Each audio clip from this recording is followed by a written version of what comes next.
إنما مثل الحياة الدنيا كماء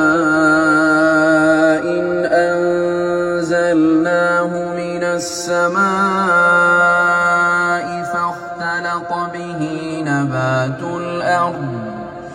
فاختلط به نبات الأرض مما يأكل الناس والأنعام